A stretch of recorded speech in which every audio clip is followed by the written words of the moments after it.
Très bien. Écoute, je suis un mec banal. Et il y a 10 ans, après un an d'hospitalisation, un médecin me convoque pour me dire, Monsieur Grossman, on va vous amputer du pénis dans 48 heures, puis on va vous amputer de la jambe gauche, puis de la jambe droite, puis du bras gauche, et on va finir par le bras droit. Quand ça se passe, ce truc-là, je suis papa, j'ai des enfants à protéger et je n'imagine pas du tout finir mon existence sur la cheminée du salon. Alors je prends une décision. Vous parliez tous les deux avec beaucoup d'ardeur de ce que l'on décide de faire dans sa vie et effectivement, je prends la décision de ne plus tolérer ce que me proposent les médecins. Alors ça paraît insensé dit comme ça parce que je n'ai aucune compétence médicale, aucun don pour prédire l'avenir, donc je ne savais pas du tout à quoi je m'attendais. Ce qui est clair, c'est que pendant 48 heures, étant donné que mon corps ne pouvait plus agir, j'étais sur un fauteuil roulant, handicapé à plus de 80%, eh bien, je me suis demandé ce que mon esprit pouvait faire, ce que mon cerveau pouvait faire. Je savais qu'il avait des pouvoirs incroyables, mais là, j'ai découvert à quel point on pouvait maîtriser son pouvoir et à quel point, en connaissant son cerveau et son fonctionnement, on peut réaliser des choses absolument incroyables, voire l'impossible. En la circonstance, ce qui s'est passé, c'est que 48 heures après ce travail que j'ai fait, en pensant à cette décision que j'avais prise, eh bien pour la première fois après un an de traitement thérapeutique en tout genre, mon corps a réagi positivement. Donc en 48 heures, j'ai été en mesure d'annuler cette amputation. Toutes les amputations d'ailleurs que les médecins m'avaient prévues, je les ai toutes annulées. Je vous la fais très courte hein, parce qu'on a très peu de temps aujourd'hui, mais ce qu'il faut que vous sachiez, c'est que encore il y a un an, j'étais très handicapé par ma motricité. Je n'étais pas capable de faire 10 mètres en marchant. Et c'est à ce moment précis que j'ai pris une autre décision, celle d'aller faire quelque chose que je pensais impossible pour moi, c'est-à-dire de faire une Spartan Race. C'est une course à obstacles. Je déteste courir, j'ai pas d'artère dans les jambes, j'ai 3 pathologies qui sont bien là pour le reste de mes jours. J'ai rien à faire là-haut, en gros. Eh bien, avec tout ce que m'avaient prévu les médecins, le sport pour vous, c'est terminé. Votre carrière, c'est terminé. La sexualité, c'est terminé. Eh bien, j'ai tous les matins 2 jeunes enfants qui sont nés bien après ces événements, qui me montrent que l'impossible n'existait pas. Et je me suis prouvé à moi-même que l'impossible, ça n'existe pas, en allant chercher cette ligne d'arrivée parce que j'ai fini cette Spartan Race. Alors, la performance, elle est risible, mais c'est pas ce que j'allais chercher. Ce que j'allais chercher, c'était ma performance à moi, mon impossible à moi. Parce que j'ai marché sur la lune ce jour-là, en fait, pour moi. J'ai dit fuck à mes pathologies, j'ai dit fuck aux pronostics médicaux, et j'ai dit oui à ce que je suis, en fait. Hélène, tu en parlais très bien, se connecter à son être. Ben voilà, je suis quelqu'un qui, au quotidien, aime se dépasser. Et là, je l'ai exprimé au travers de ce défi. Et j'ai montré à mes enfants que l'impossible, ça n'existe pas et que j'avais le moyen de leur montrer le chemin pour aller chercher l'impossible pour eux.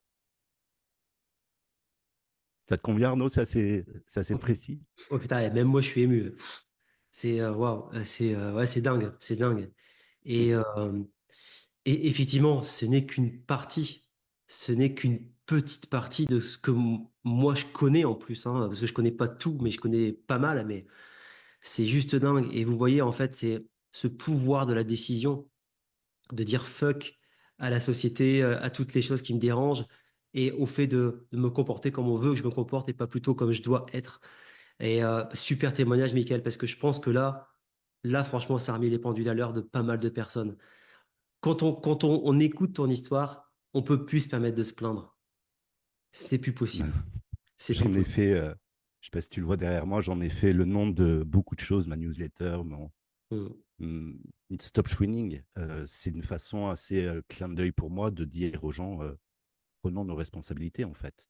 Et dans cette prise de responsabilité, il y a des décisions que nous prenons. Et j'ai beaucoup aimé ce que disait Hélène tout à l'heure sur les histoires que nous nous racontons. Parce que je m'en suis raconté beaucoup des histoires en tant qu'entrepreneur. Mm. Des histoires qui étaient tellement belles, tellement crédibles, ouais, j'avais tout ce qu'il fallait pour pas passer à l'action, en fait. Et bah, du coup, transition parfaite. Est-ce que tu peux expliquer aux gens comment on s'est connus et quels ont été les changements significatifs qui se sont opérés après? Bah, c'est une rencontre que j'ai beaucoup de plaisir à raconter à chaque fois parce que c'est une rencontre improbable entre Arnaud qui fait très proprement son métier de coach business en démarchant un client comme moi et moi qui le vois venir avec ses gros sabots et qui lui dit merci, mais non merci. Je n'ai pas besoin de coach business, je n'ai pas de projet de travailler avec un coach business parce que je voyais clair en fait, je pensais voir clair. Je savais très clairement quelles étaient les prochaines étapes pour moi pour développer mon business que j'avais commencé à peine 1 an et demi avant, une grosse année avant. Et puis avec ta persuasion et surtout ta cohérence, parce que tu n'as pas utilisé de formule magique avec moi, tu m'as convaincu que tu allais te mettre à mes côtés pour incarner l'associé que je n'ai pas dans mon projet. Tu parlais de l'aventure de solopreneur. Je n'y crois pas plus que toi. C'est un travail d'équipe. Et tu t'es effectivement assis pendant pas mal de mois à côté de moi au cockpit de Stop Swinging et avec des décisions qui ont été assez inattendues pour moi parce que j'allais pas du tout dans cette direction. Et j'aime à dire que si tu as changé, ça c'est incontestable, le destin de mon activité commerciale, ce que je n'attendais absolument pas, mais ce que j'attends encore moins, c'est que tu m'as changé en tant qu'homme. Je Merci, t'explique Michel. comment. Ouais, vas-y. En fait, moi je suis un doux rêveur à la base. Je ne suis pas venu sur les réseaux sociaux pour faire du business.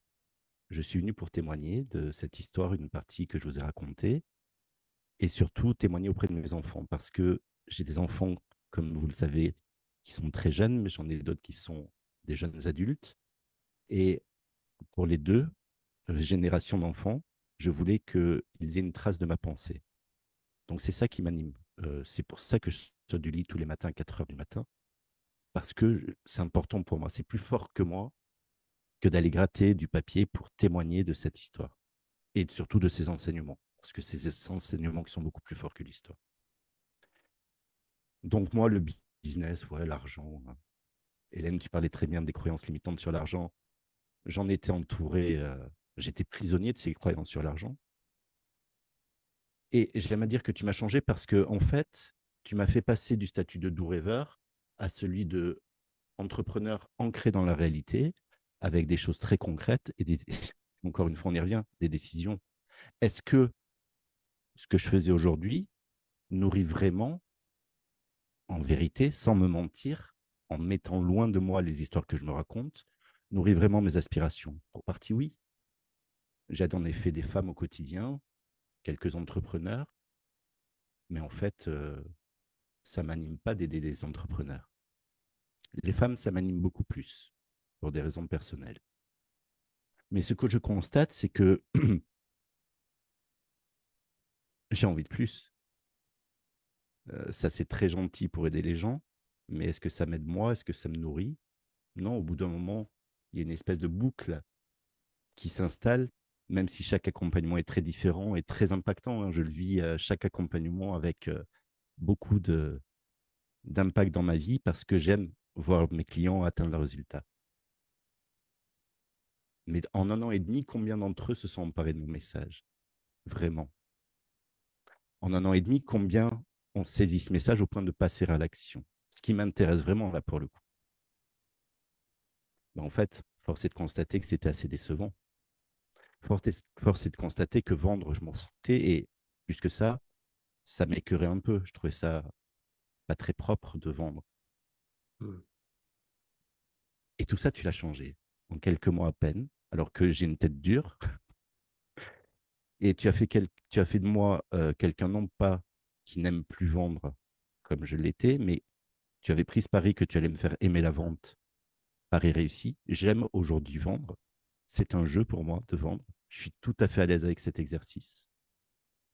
Sans être le meilleur du monde, hein, mais je suis à l'aise. Et tu m'as appris les techniques qui font que je me sens assez solide pour me sentir assez costaud pour vendre naturellement mon produit sans que ce soit euh, un, un masque de vendeur que je mets. Je reste moi-même grâce à tes conseils Et c'est trop... ouais, c'est rigolo, en fait. Et donc, j'aurais pu jouer à ça pendant longtemps, en fait. Et développer, former d'autres coachs pour aller chercher d'autres clients et puis fonder une grosse équipe. Mais j'ai envie de rêver, j'ai envie de me dépasser. Moi, j'ai envie de faire des Spartan Race, tu vois, dans la vie. Hmm. Et j'ai envie de passer à un autre stade, de parler à des gens qui ont déjà compris que leur mental, c'était décisif pour eux. Et c'est quelque chose qui nous a liés d'autres liens que de coach à client. C'est qu'on a une passion commune, Arnaud et moi, pour les sports de combat et le MMA notamment. Et Arnaud m'a convaincu de franchir les étapes qui me manquaient pour aller chercher ce qui me nourrissait vraiment, c'est-à-dire aider les sportifs de haut niveau, les combattants, les combattantes, et aller chercher le tout haut niveau mondial. Donc là, dans mon esprit, là, je suis dans les valises, je suis parti pour Las Vegas parce que dans un an, dans 2 ans, dans 5 ans, peu importe quand, j'irai à Las Vegas pour accompagner un combattant de l'UFC pour un combat important. Et donc, ben, tout ça, ça a des conséquences très concrètes quand tu prends ce genre de décision. Et donc, dans les semaines qui viennent, là, dans les jours qui viennent même, je vais annoncer des projets très concrets sur lesquels je travaille depuis pas mal de temps grâce à toi. La création d'un podcast dédié au mental dans le MMA, ce qui va être le premier en France, ce qui me permet d'aller au contact de combattantes, de combattants et de head coach, ce qui me permet de proposer mes services. Et en fait, en créant juste le contenu qui me ressemble le plus, qui m'intéresse le plus, que j'ai le plus envie de partager, eh bien, je me suis aperçu que je m'étais construit l'arme de vente ultime, en fait. Parce que pendant les échanges que je vais avoir avec les invités, je vais tout savoir de la façon dont ils travaillent leur mental, de leurs objectifs, de leurs peurs, de leurs angoisses. Et donc, ça devient très, très naturel pour moi, à la fin de l'interview, de leur dire, ben, écoute, merci beaucoup pour cette interview, mais il faut qu'on me parle vraiment, quoi, tu vois. Parce que là, globalement, tu pars dans la cage, les 2 bras dans le dos, et j'aimerais bien t'enlever ces 2 bras dans le dos et te les mettre, voir ce que ça donne si tu rentres dans la cage avec un mental qui est vraiment à la hauteur de la préparation physique que tu fais. Hmm. Eh ben, c'est très, très récent. Hein. Toi-même, je suis en train de t'en apprendre une partie de ces événements et ça commence déjà à payer. C'est-à-dire que sans qu'il y ait quoi que ce soit de signé, il y a déjà des combattants d'un très, très haut niveau mondial qui discutent avec leurs équipes de m'intégrer ou pas. Pendant qu'on est en train de discuter, il y a la plus grosse équipe de management d'Europe qui est en train de réfléchir s'ils vont m'intégrer à leur structure pour accompagner leurs 50 combattants ou pas. Je ne sais pas si ça va se faire ces trucs-là, mais je trouve ça incroyable parce que ça fait quelques semaines à peine que je travaille sur ce projet.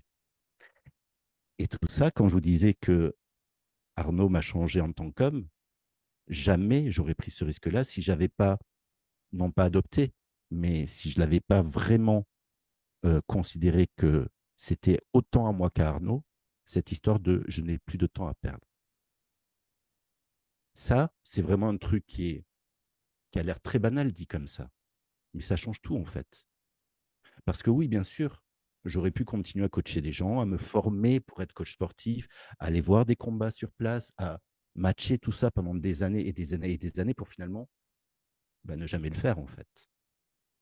Toi, tu m'as donné cet état d'urgence que j'ai ressenti sur c'est maintenant en fait, c'est pas un jour hypothétiquement que ça va se passer, c'est maintenant, la décision est prise. Et quand la décision est prise, assumée que je vais en parler bon, à mes proches, ça y est, ils sont dans le coup depuis longtemps, mais désormais sur les réseaux sociaux, que j'ai embarqué avec moi des gens dans cette aventure, eh ben, on prend des mesures qui sont en correspondance avec cette décision du coup. Et après, comme je le disais, ça marche pas, c'est pas un problème parce qu'on s'adapte. Si ça marche, on continue, on appuie encore plus fort. Si ça marche pas, on se nourrit de ça pour recommencer plus intelligemment. Pas recommencer autre chose, hein. Recommencer exactement la même chose, avec juste une petite adaptation qui fera que peut-être, là, pour le coup, ça sera la bonne. J'ai beaucoup de confiance dans ce projet. Je suis sûr et certain que ça va aboutir. Et pour moi, ce sera une boucle de bouclée parce que j'aurai fini de témoigner auprès de mes enfants, leur laisser cet héritage qui me semble important sur comment fonctionne leur cerveau, parce que l'école ne va pas leur expliquer. Ça y est, j'ai compris. Euh, et puis, je leur aurais montré que on peut partir 30 000 lieues sous les mers dans un fauteuil roulant avec ben, tous les plus grands spécialistes français de mes pathologies qui te disent c'est fini pour toi. Et rien qu'avec une décision et une connaissance sur comment j'utilise mon cerveau, il n'y a pas moyen. L'impossible, ça n'existe pas.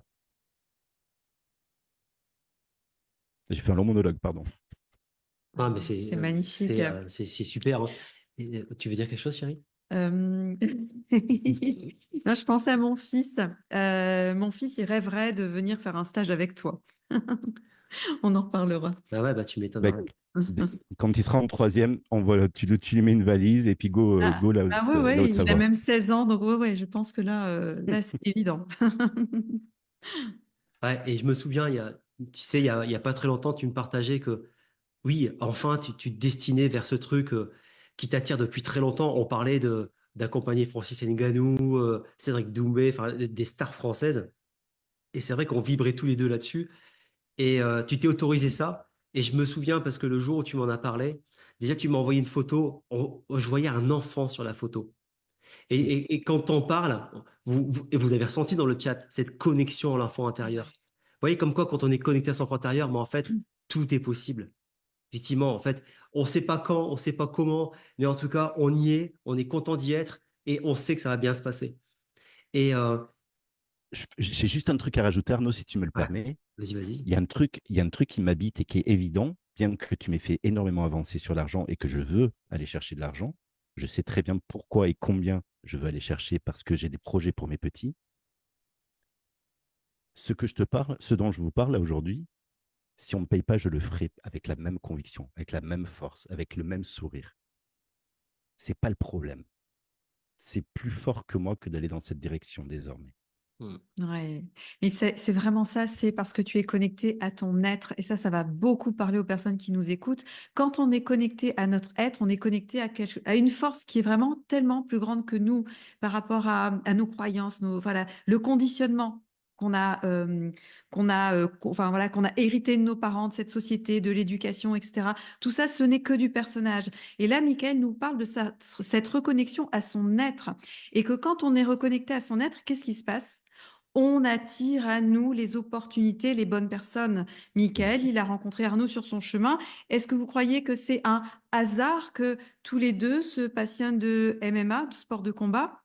Il y a eu un appel et il y a une résonance. C'est une histoire de vibrations qui viennent à s'attirer.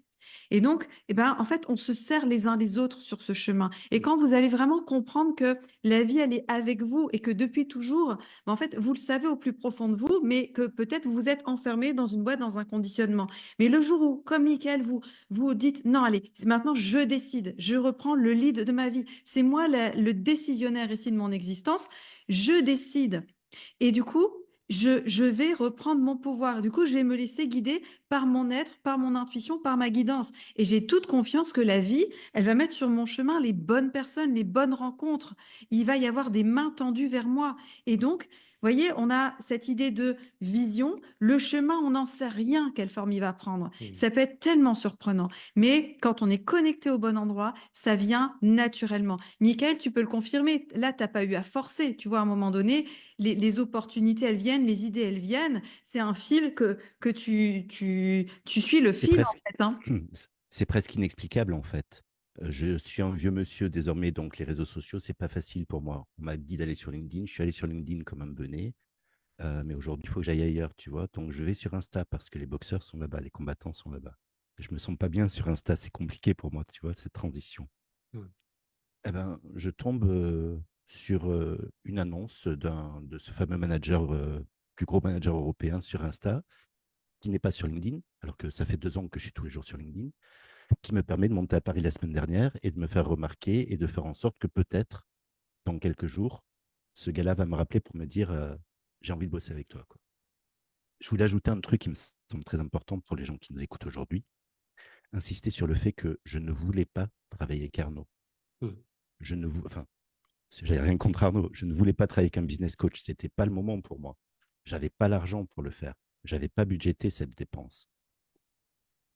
Ça s'est fait quand même. Ça s'est fait quand même. Quand la décision a été prise, argent par argent, la décision a été prise. Et les solutions se sont mises en place en chemin, effectivement. Mais c'est presque un tour de magie, en fait. Hein. Moi, je pourrais vous en parler pendant des heures parce que c'est mon expertise, le cerveau. Mais quand on prend une décision, on focalise ses pensées sur un point. On le connaît tous, ça. Quand on devient parent, par exemple, quand on projette un achat important, une voiture, une maison, ce genre de choses, on voit des femmes enceintes partout. On voit la nouvelle voiture de nos projets qui est partout autour de nous, qui circule dans les routes. On n'avait pas vu 3 mois avant, alors qu'il y avait exactement la même chose. Notre cerveau va focaliser son attention sur un point donné, et ça va permettre, en fait, une espèce de magie cosmique où les choses s'alignent, en fait. Et la rencontre avec Arnaud, je te rejoins, Hélène, c'est tout sauf un hasard. Tout sauf un hasard. Ouais, je m'en souviens comme si c'était hier. C'est, Et moi aussi. je t'ai fait une main tendue, en fait, hein, parce que moi, quand je t'ai rencontré, je suis tombé en amour tout de suite. Et je me dis, mais Mickaël, je veux l'aider, c'est pas une question d'argent. Je, je suis vraiment tombé en amour. Je me dis, non, mais c'est pas possible. J'ai envie de travailler avec lui, j'ai envie de l'aider. Et c'était pas une question d'argent, vous voyez. Donc, c'est jamais une question d'argent, mais l'argent fait partie du système aussi. Mais Oui, euh, à tel point que l'un des meilleurs souvenirs que j'ai de notre accompagnement, pour te dire, c'est le premier virement que je t'ai fait en me disant, hé Arnaud, ça y est, ça a marché en fait. ouais. Ça a marché tout connement. Mm. Balance ton RIB que je puisse commencer à te payer. Et ben là, c'était un vrai jour important pour moi parce que je me dis, ouais, c'est bon, ça marche vraiment. Tout ce travail qu'on est en train de faire avec Arnaud, ça paye vraiment.